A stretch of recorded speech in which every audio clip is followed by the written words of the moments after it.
다음 디아페 비누 우리 저 민동기 국장님 네. 주시죠. 디아페 비누는 정제된 유황을 원료로 사용합니다. 유황의 효과로 피부 세정 그리고 건성 피부에 정말 효과적입니다. 이건 이미 김용민 PD가 수차례 직접 머리를 감으면서 머리를 감았는데 피부가 뽀송해지는 네. 그런 효과를 입증을 한 디아페 비누를 쓰시면 바로 인턴 기다가 아니 우리 저 남현지 씨 머리도 한번 좀 감읍시다 이렇게 너무 머리랑 감아 우리가. 지금 저기 5달 전에 한번 머리 감은 것 같은데 그 이후로 머리를 안 감아요 내가. 머리 좀 감자고. 아, 그래도 그만큼 상태가 좋아서. 아 그래. 네. 지금 뭐 그냥 똥파리들이 살고 그래요 여기 지금. 머리. 아니 농담이고. 얘기는 또 여기서. 이 디아페 비누가 정말 그 피부에 좋은 이유가 있습니다. 제주도산 마유 오일을 사용하고 있습니다. 네. 마유 오일, 말에서 얻는 기름. 그렇지. 예, 그래서 보습 효과가 정말 뛰어나다는 점. 그리고 피부 건강에 이로운 성분들이 포함된 어성초를 원료로 사용하고 있습니다. 그리고 이게 정말 중요한데요. 단순 천연 재료가 아니라 발효 숙성시킨 이 숙성 기간이 무려 6주간이나 됩니다. 이 숙성시킨 한방 재료를 사용하기 때문에 더욱 피부에 좋다는 그런 사실이고요. 요즘처럼 낮과 밤의 온도차가 굉장히 커지지 않습니까? 이른바 환절기라고 하는데 특히 이 환절기 때 디아페 비누가 상당히 좋은 효과를 발휘합니다. 특히 이제 피부 트러블로 고통받는 아이들 굉장히 요즘 많은데요. 환절기 가려움이 심해지는 부모님들께도 강력 추천합니다. 아이고. 제 주변에 요즘 환절기 때문에 아하. 피부가 좀 긁어달라 이러는 분이 제 집안에 한 분 있습니다. 예. 그래? 네, 굉장히 제가 바쁘고요. 네. 피부에 정말 좋은 고급 수제 비누, 아이고. 디아페 비누를 김용민닷컴에서 가장 저렴한 가격에 만나실 수 있습니다. 네. 그래요. 이미 저렴한데 저렴한데. 디아페 비누 단 하나만 구입하셔도 배송비가 무료라는 점 다시 한번 강조해드리고요. 이번 기회에 그동안 디아페 비누 그거 정말 효과가 있느냐 이렇게 의문을 가지셨던 분들이 있는데 꼭 한번 경험을 해보시길 바랍니다. 아 그래요. 예전에 우리가 저 광고 갖고 웃음을 드리기 위해서 별별 말도 안 되는 얘기를 디아페 비누 갖고 굉장히 평소에 나쁜 마음 먹고 사시는 분들이 비누를 먹어라 뭐 이런 맛있다. 말도 안 되는 광고. 속을 깨끗하게 해줄 수 있는 마음을 깨끗하게 해줄 수 있는 디아페 비누를 먹어라 이딴 소리를 듣고 예전에 야왕이라고 아세요? 야왕? 아 야왕. 네네. 야왕의 광고를 맡기신 분을 만났는데 마사오님이라고 네. 광고 기획자인데 내가 그 광고 문구에 없는 말을 했는데 저희 그 멘트를 듣고 최망치로 머리를 맞은 거 뭐라고 그랬냐면은 아 이 야왕을 먹으면은 눈에서 정액이 나온다. 진짜로 그랬어요. 아 이게 쇠망치를 맞은 거 같아. 해망치로 치고 싶었던 거 아니야?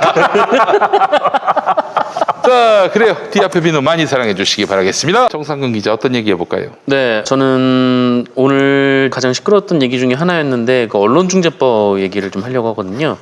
어떻게 됐어요? 어제까지 합의 보고 9월 27일에 상정하기로 한 거 아니에요? 좀 그렇게 시간 더 걸릴 것 같은데.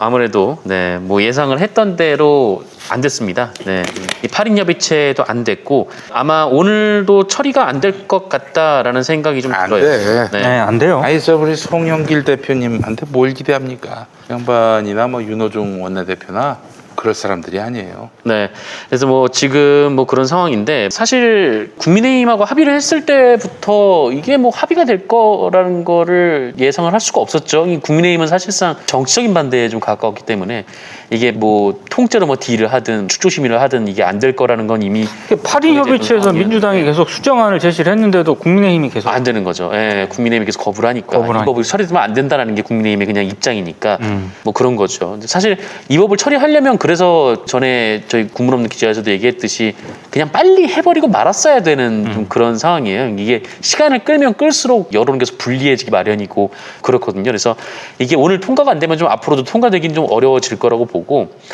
또 한편으로는 뭐 지금 상황을 놓고 보면 뭐 이해가 가는 측면도 아예 없지는 않습니다. 사실 대통령이 당장 심준론을 주문을 한 상태고 또 유엔에서도 지금 대놓고 법안을 반대를 하고 있는데 이게 뭐 정부나 뭐 여당이 밀어붙이기가 좀 쉽지는 않은 그런 상황인 것 같기는 해요. 근데 어쨌든 뭐 괜히 시간만 끌면서 법안 자체가 이미 누더기가 된 상황이고 민주당이 나름 자체적으로 수정안을 만들었는데 이 수정안 자체도 굉장히 좀 후퇴를 한 그런 상황입니다. 이 수정안이 뭐냐면은 징벌적 손해배상 상한을 손해액의 3배 정도로 줄이는 그런 내용이고 또 포털 기사 노출을 막는 열람 차단권 청구권 대상도 이 사생활 침해 영역으로 좀 한정하는 그런 거다 보니까 이게 사실상 뭐 법이 통과가 이대로 된다고 해도 사실 뭐 의미 없는 법으로 그렇게 존재할 가능성이 굉장히 그렇죠. 크다고 보고, 그리고 또 솔직히 말씀드리면 애초에 저는 이 법으로 뭐 언론 개혁을 한다는 건 좀 불가능하다라고 저도 생각했었기 이게 때문에 뭐 이미 있는 법만으로도 네. 하나만 한 법이에요. 있으나만 한 법이고. 맞습니다. 그래서 사실 하나만 한 법이라고 생각을 했었는데 뭐 그나마도 이제 170석을 가지고도 완전히 밀려버린 상황이 된 거죠. 그래서 저는 기왕 이렇게 된 거 그냥 이 법 더 이상 이제 쟁점화시키지 말고 이제 좀 뒤로 밀었으면 좋겠다는 생각도 한편으로는 듭니다. 그래서 괜히 이제 대선에 좀 쟁점을 만들어서 차기 주자한테 좀 좋을 것이 없는 법안이라고 생각이 들고, 왜냐하면 이 법안으로 유엔까지 반대를 한 상황이기 때문에 그 대신에 좀 만반의 준비를 해서 차기 정부가 들어오고 또 허니문 기간이 시작이 되면 그때 진짜 언론 개혁을 할 수 있는 그런 현재 좀 언론지 영역을 변화할 수 있는 그 법안을 만드는 게 그 작업을 하는 게 조금 더 효율적이고 생산적이지 않을까라는 생각이 들어요. 그러니까 분명히 지금 언론 개혁에 대한 유권자들의 욕구가 있고 또 임기 초에는 또 개혁 법안에 대한 요구가 또 매우 강하기 때문에 이런 거를 좀 잘 만들어서 할 필요가 있지, 지금 굳이 이 법을 별로 이렇게 소용도 없고 의미도 없는 법을 강행을 해서 괜히 지금 마침 이제 곽상도로 지금 도배가 되고 있는데 지금의 톱뉴스를 바꿀 필요는 없다라고 저는 좀 생각을 하는 편이거든요. 게다가 또 대선이 끝나면 또 지방선거가 시작이 되잖아요. 맞습니다. 대선을 이기면 이제 지방선거도 이길 가능성이 크단 말이죠. 그 세력이. 그러면 이 지자체 차원에서 할 수 있는 언론 개혁들이 굉장히 많아요. 뭐 중앙정부 차원에서도 이 법을 바꾸지 않고도 할 수 있는 언론 개혁들이 있고 되게 간단한 거죠. 그러니까 보지도 않는 신문 안 보고 그리고 뭐 언론에 좀 쓸데없는 예산 같은 거 배정 안 하면은 이 법을 바꾸지 않아도 할 수 있는 것들이 좀 무궁무진한 그런 상황인 거죠. 그래서 뭐 정부가 의지를 가지고 뭐 언론 개혁을 추진하겠다라고 한다면 국회에서 굳이 충돌할 필요 없이 당장이라도 할 수 있는 것들이 굉장히 좀 많기 때문에 이런 것들을 좀 차분히 준비하는 과정이 있었으면 좋겠다라는 생각이 좀 듭니다. 그래서 언론중재법 개정안은 저는 좀 통과가 어렵지 않을까라는 생각이 드는데, 그럼에도 불구하고 저는 이 과정에서 언론단체들의 행위를 지적하지 않고 넘어갈 수가 없겠다라는 생각이 들어서 이 아이템을 좀 가져왔어요. 네. 그러니까 지난 23일이었죠. 그러니까 추석 연휴가 끝나자마자 7개 언론단체들이 공동으로 기자회견을 했는데, 이 7개 단체가 어디냐면 방송기자연합회, 전국언론노동조합, 한국기자협회, 한국신문방송편집인협회, 한국신문협회, 한국여기자협회, 한국인터넷신문협회 이렇게 모였습니다. 사실상 언론계 노사가 다 모인 거예요. 언론계 노사가 모여서 이제 입장 발표를 한 거죠. 기자회견을 한 거죠. 여기서 이제 언론계 단체들이 뭐라고 했냐면 통합형 언론 자율 규제 기구를 설립하겠다 이렇게 얘기를 했습니다. 그러면서 언론이 사회적 책임을 다하지 못하고 있다는 국민들의 질책을 무겁게 받아들인다라고 얘기를 했고요. 그러면서 언론이 스스로 자율 규제 기능을 강화하지 못한 결과 언론에 대한 권력의 개입을 자초한 책임도 있다. 이렇게 얘기를 했습니다. 그러면서 이 강력하고 실효적인 자율 규제 체제를 만들기로 했다라고 했고, 여기에 이제 포털 같은 플랫폼 사업자들하고 그리고 유료 방송 사업자들도 이제 참여할 수 있도록 노력해보겠다. 그러니까 판을 키우겠다. 이렇게 얘기를 했습니다. 한마디로 정리를 하면 그래, 언론개혁 우리가 한번 해볼게 이 정도로 정리를 할 수 있을 것 같아요. 근데 이 언론단체들의 입장 발표에 대해서 좀 두 가지 측면에서 얘기를 해봐야 될 것 같은데, 첫 번째는 실효성 문제거든요. 저는 하지 말자는 얘기나 마찬가지라고 봅니다. 네. 왜냐면 이미 언론계에는 지금 자기들이 얘기하는 언론 자율규제기구가 있습니다. 한국신문윤리위원회가 있고요. 그리고 한국인터넷신문위원회가 있어요. 여기가 이제 자율규제기구거든요. 신문윤리위원회. 네네. 우리 저 평화나무가 국민일보의 터무니없는 광고. 예컨대 뭐가 만병통치약이다. 뭐 이거 하면 A병, B병, C병 낫는다. 말도 안 되는 광고 한 3번에 걸쳐서 3번이 뭡니까? 3번 넘게 경고 조치를 받아냈어요. 네. 통상 이제 3 스트라이크 아웃 아닙니까? 뭐 그냥 경고만 하고 마는 거야. 자율규제의 한계죠. 아니 이거 누구 돈 받아서 그 운영되는 신문윤리위원회입니까? 신문사들이 내는 돈으로 운영해요. 근데 맞아요. 어느 신문사한테 페널티를 줄 수가 있고, 페널티 준다 한들 그게 무슨 효과가 있겠어요. 자율규제 웃기고 있네. 무슨 자율규제. 그렇게 해서 한 방 맞은 데가 어디 있어요. 심지어는 타율규제인 방송통신심의위원회로부터 징계받고 없어진 방송이 있습니까 지금? 없습니다. 없어요. 자율 규제가 아니라 공적 규제를 받아도 큰 피해를 입는 경우가 별로 없는데 거의 없죠. 이 자율 규제로 어떤 조치를 할 수 있겠냐, 그러니까 실효성이 있겠냐라는 거예요. 네. 그러니까 미디어오늘에서 이 신문윤리위원회가 2013년부터 2016년까지 그 일간신문하고 통신사를 심의한 내역을 조사를 했는데 총 3,400건을 심의를 했거든요. 그런데 이 중에 이제 고강도 조치에 속하는 관련자 경고가 1건, 이 3,400건 중에 1건이 중징계였어요. 그리고 그나마 이제 눈에 띄는 이제 공개 경고 그리고 사과 이런 것들은 한 건도 없었고요. 그리고 인터넷 신문위원회 같은 경우에는 경고가 가장 높은 제재인데 2021년에 3,249건을 심의했는데 경고가 9건이었습니다. 그나마도 이제 제대로 자율 규제의 효과 자기들도 이제 규제를 잘 못 내리고 있는 거고 그리고 설령 그렇게 규제를 내렸다고 하더라도 경고를 한다고 해서 이 언론사에게 뭐가 피해가 가는 게 있느냐? 없어요. 없어. 전혀 그렇지 않거든요. 엄살을 좀 그만 떨어야 돼요. 계속 강조하는 거지만. 사실 뭐 안 따라도 뭐 그렇게 크게 의미가 없는 그런 조치인데 그런데 지금 자율규제기구를 또 만들겠다라는 거죠 언론단체에서. 물론 이제 이번엔 다를 거라고들 하고 또 어떻게 논의를 하는지 또 지켜봐야 할 필요는 있다고도 봅니다만 그런데 이제 자율규제 이게 큰 의미가 있을지 그게 좀 첫 번째 의문이고 두 번째는 저는 좀 시점에서 문제를 제기를 하고 싶어요. 그러니까 언론단체들이 왜 지난주 목요일이나 돼야 이런 발표를 했을까 이거를 생각하지 않을 수가 없는데 이게 한마디로 뭐냐면 논란이 되니까 하겠다라고 지금 하는 상황입니다. 그러니까 호수가 잔잔할 때 뭐 안에 물이 썩든 말든 뭐 가만히 있다가 누가 돌을 던지고 지금 파장이니까 그럼 우리가 한번 바꿔볼게 좀 이러고 나오고 있는 거죠. 그러니까 이 언론단체들이 언론이 사회적 책임을 다하지 못하고 있다는 국민들의 질책을 무겁게 받아들인다라고 했는데 그 질책이 나온 게 지금 1년, 2년 문제냐고요. 그렇죠. 굉장히 오래전부터 나왔던 질책인 거고 또 이 징벌적 손해배상제 얘기는 굉장히 오래전부터 나온 얘기인데 그때는 또 가만히 있다가 이제 와서 지금 이거를 하겠다라고 나온 거죠. 그리고 한 달 전, 그러니까 지금 민주당이 이제 국민의힘 쪽에 이제 밀려서 결국 이제 법안을 통과하지 못했을 때 그때도 보면 징벌적 손해배상이 어쩌고저쩌고 했을 때 그 언론단체들이 아무것도 하지 않다가 한 달 전에 이 법을 통과시키기 전에 언론노조위원장이 그러면 우리가 모여서 논의를 해보겠다 이런 얘기를 했어요. 그제야 모여서 논의를 해보겠다라고 했거든요. 근데 만약에 그렇게 얘기를 하고 제가 일주일 안에 이 정도 얘기를 했으면 그러니까 이 정도 단체들을 모아서 이 정도 얘기를 일주일 안에 했으면 뭐 하려나 보다라고 생각을 했을 텐데 또 한 달 동안 아무것도 안 했단 말이죠. 한 달 동안 아무것도 안 했다가 또 이 법이 통과될 시점이 되니까 그제서야 다 모여가지고 우리가 한번 논의해볼게 정도를 합의를 했다고 지금 발표를 한 거예요. 이 단체들이 모여서. 저는 지금 정성근 선수가 이 얘기를 해줬잖아요. 저도 역시 비슷한 생각을 했고 저는 그 흔히 말해서 회사 측이 경영자들이 중심이 된 그런 단체들은 빼고 방송기자연합회, 기자연합회, 언론노조 이런 언론 현업인 단체들 이분들한테 좀 해드리고 싶은 얘기는 홍가희 씨 있지 않습니까? 홍가희 씨가 오늘 단체를 발족을 했어요. 기사화도 됐거든요. 가짜뉴스 가세현 피해자 단체를 발족을 했습니다. 기자회견을 열었어요. 그래서 가세현을 상대로 법적 대응을 예고를 했고 누더기 언론중재법을 보니까 홍가희 씨가 억장이 무너진다. 이런 얘기를 했어요. 기자회견에서. 홍가희 씨야말로 언론보도의 대표적인 피해자 가운데 한 명이지 않습니까? 이 언론 현업인 단체에서 이렇게 대표적인 언론 피해자들 있지 않습니까? 홍가희 씨 그리고 유우성 씨 이런 사람들을 만나서 언론중재법에 대해서 왜 그렇게 이분들이 강력히 통과해야 된다고 주장하는지 제대로 들어본 적이 있는지 한번 질문을 드리고 싶어.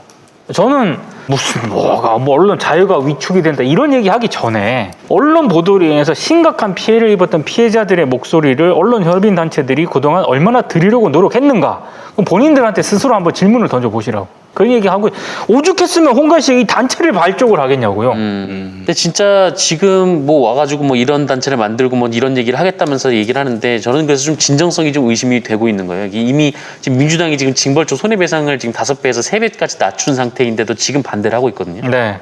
그러니까 사실 이 법안 내용 자체가 문제가 아니라 그냥 이 언론에 대해서 뭔가 좀 규제하고 이런다는 게 이분들은 뭔가 자기의 영역을 한 걸음 침해당한다 뭐 그 정도 생각을 하고 있는 것 같아요. 그러니까 지금 이 얘기가 나올 때마다 부랴부랴 모여서 지금 얘기를 하고 있는 이런 상황이거든요. 그러니까 뭐 징벌적 손해배상 저는 뭐 3배, 뭐 3배도 당연히 부족하고 5배도 부족하다고 보는데 근데 어쨌든 지금 뭐 언론단체들의 좀 이런 모습들이 좀 뭐랄까 굉장히 좀 좋지는 않아 보입니다. 네.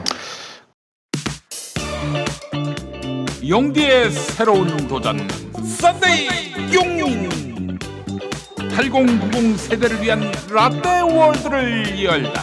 썬데이 용 사건과 실화, 화제의 인물, 음악과 영화 모든 장르를 총망라한 썬데이 용 9월 5일 팟빵에서 공개됩니다. 썬데이 용 아이고 이거 구독해달라는 말을 깜빡했네. 썬데이 영민 구독 썬데이 좋습니다. 뭐 언론의 사회적 책임을 법으로 만들기까지 언론이 아무것도 안 해서 사실 언론중재법을 바꾸려고 하는 거 아니에요. 근데 하여튼 권력은 어떤 식으로든 정치는 어떤 식으로든 언론에 대해서 개입하지 말아라 뭐 이런 얘기인 것 같아요. 좋습니다. 그게 옳지요. 하여튼 권력이 정치가 언론에 개입하는 건 바람직하지 않습니다. 좋아요. 저도 그 총의는 동의합니다. 그렇다면 이제 온전한 언론 독립과 자유를 위해서 정부나 공공의 모든 지원은 다 끊어버려야 합니다. 그렇게 합시다. 그렇게 해서 독립 자유 누리라고. 아니 그렇잖아요. 아니 언론이 말이죠. 정부를 상대로 우리 도와. 근데 간섭하지 마. 그런 게 어디 있어요.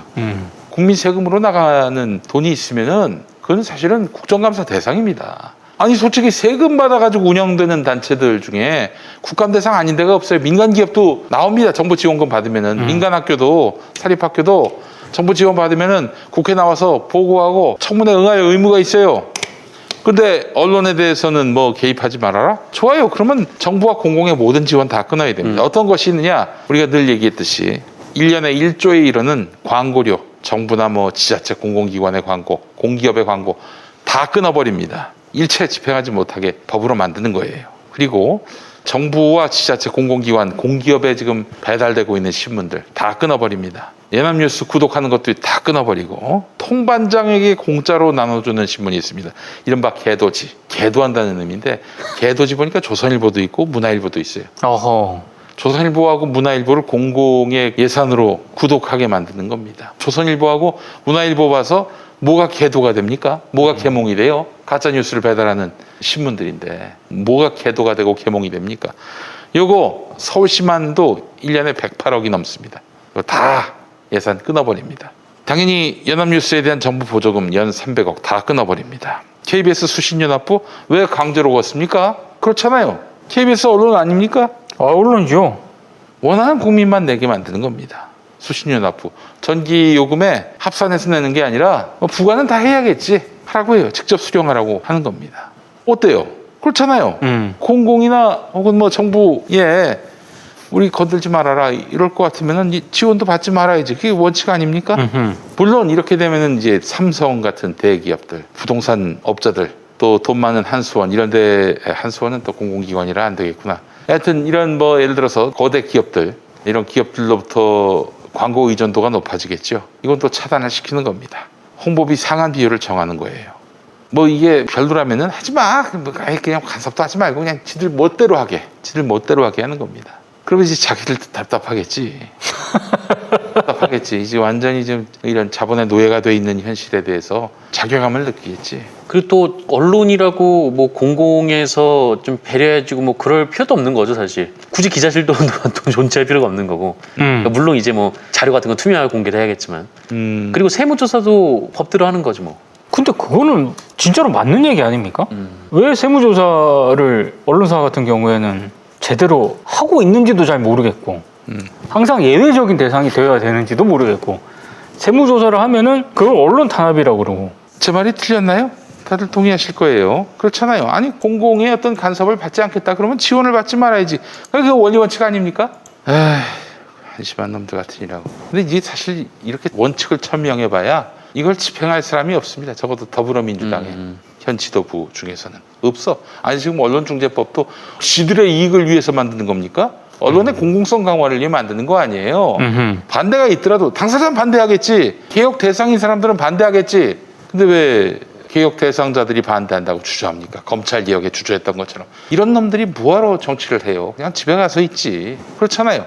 개혁을 못할 것 같으면은 개혁하는 게 왜 힘드냐? 이렇게 했다가는 보복을 당할 수 있기 때문에 그게 두려우면 집에 가야지 뭐하러 정치를 해요. 이런 수박들이 정말 이제 그만 정치판에서 얼쩡거렸으면 좋겠습니다. 그런 의미에서 보자면은 강력한 개혁을 할 수 있는 사람을 한번 좀 따져봅시다. 누군지. 그 사람을 대통령으로 세우면 되는 거예요. 저는 정말 개혁의 의지가 불타고 실행력을 갖고 있고 실제로 말을 한 것을 실천한 사람만이 개혁을 할 수 있다고 생각을 합니다. 이렇게 얘기하면 내가 누구를 얘기하는지 아무도 모를 겁니다.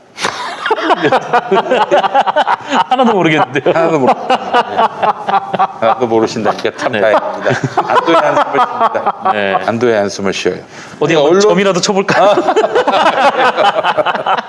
언론에게 예속이 되고 또 검찰에게 예속이 되는 이런 사람이 대통령 돼봐야 세상 아무것도 달라지지 않습니다. 지금 세상은 가만둬도 될 만큼 이 기득권 구조가 그냥 고착화되든 말든 내버려둬도 된다고 생각을 하신다면 여러분 뭐 누가 대통령이 되든들 뭐 무슨 큰 문제가 있겠어요. 그러나 진짜 세상을 한번 바꿔서 우리가 보다 나은 세상을 지온이에게 넘겨주고 갑자기 또 그 지온이의 처가 될 어떤 복부인에게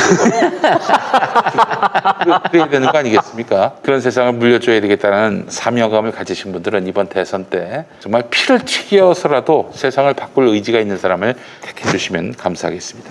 이렇게 얘기하면 아무도 모르겠지.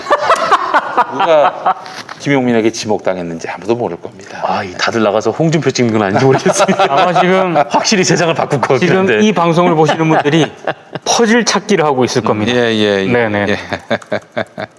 그래요. 우리 시청자분들도 아무도 모르겠다고 말씀하시니까 참 다행입니다. 이렇게 저 발행부수 조작하고 지멋대로 이렇게 뭐 기사 갈겨대고 그래놓고 책임은 안 지려고 하는 자들, 이런 자들은 정말 가만두면 안 됩니다. 두 분 다 이제 언론인이시고 또 언론사에 소속돼 계셨던 분이라서 좀 이런 얘기가 어떨지 모르겠는데 여러분 소비자들도 그냥 단순히 아무개를 찍는 걸로 끝나면 안 되고요. 어떤 기사가 있단 말이죠. 근데 누가 보더라도 이건 명백하게 오보야. 그런 것들이 있으면은 무조건 언론중재위원회에 배상으로 가십시오.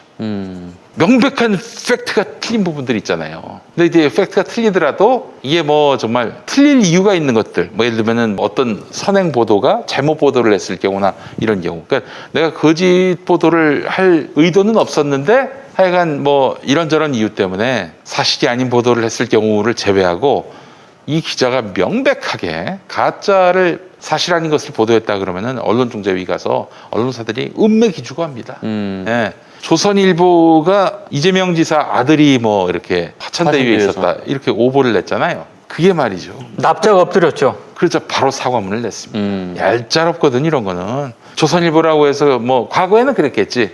아 오보 좀 낼 수 있지 사람이 하다 보면. 다 사람이 하는 일인데 요즘엔 통하지 않아요. 김용민이도 이번에 저 언론중재위에서 하나 이겼습니다. 언론중재위에서 하나 이겼어요. 뭐냐? 모 매체가 김용민이가 열린공감TV를 소유하고 있다. 아니잖아. 명백하잖아요. 그렇죠. 아니죠. 아닌 게. 그래서 이제 언론중재위에다 30만 원 받았습니다. 뭐 30만 원이 뭐 그다음에 그거 적다면 적을 돈이지만 상징적인 거죠. 저쪽에서 30만 원을 생돈을 지불한 거 아니야. 이런 식으로 타격을 입혀야 됩니다. 너무나 명백하게 사실 아닌 것들. 뭐 이름 틀린 거 뭐 글쎄 그것까지는 좀 그렇지만은 예컨대 내가 뭐 하지도 않은 일을 했다는 식으로 해서 나의 명예를 손상할 일이다라고 판단되면은 언론중재위로 가세요. 바로 배상 거세요. 한 100만 원씩 걸어놓으면은 조금 좀 내고 할 수 있는 있어요. 저쪽에서 주는 겁니다. 그래 어떻게든 이게 좀 받으셔야 됩니다. 뭐 무슨 사과문 정정보도 그따가 필요 없어요. 아니 그런 거는 우습지 사실은. 그거 말고 돈으로 받으세요. 깔끔하게 돈으로 받아서 해결하시기 바라겠습니다. 그 30만 원 받아서 저는 바로 또 평화나무에 기부를 했습니다. 네. 김용민이 그런 사람입니다.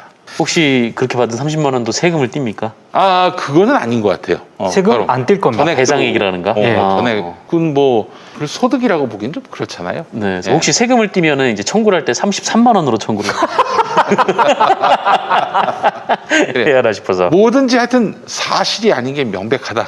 그러면은 바로 언론중재위로 가시고 좀 민사소송 가면은 비용이 더 깨집니다. 네, 비용이 더 나오고 깨지고 네. 좀 시간이 걸려요. 시간이. 예. 자 그러니까 반드시 언론중재위로 가시고 그래야 언론들이 야 이거 큰일 나겠다 이렇게 생각을 하게 될 겁니다. 네. 언론 바꾸는 거를 언론인들 자율적으로 뭘 어떻게 하기를 기대하는 건 이제 글렀고요. 힘들어요. 사실 아닌 것이 있으면 그냥 보고 넘기지 마시고 내가 인격자니까 내가 참고 넘어가야지. 그러면 제2, 제3의 내가 또 나옵니다. 네, 그걸 좀 아셨으면 좋겠다는 생각이 듭니다.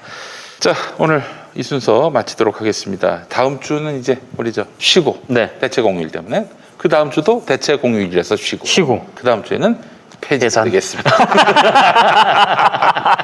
폐지 아니고 저희가 국물 없는 기자회가 대선까지는 좀 어떻게 이 구조를 유지하다가 이게 먹방으로 한번 좀 바꿔볼까. 아니 먹방하면서 미디어 얘기하는 거예요. 그렇죠. 네. 원래 그거였잖아요. 네, 원래 그거였는데 좀 김용기가 코로나 때문에 지금 코로나 성을 때문에. 잃었습니다. 지금. 그렇죠.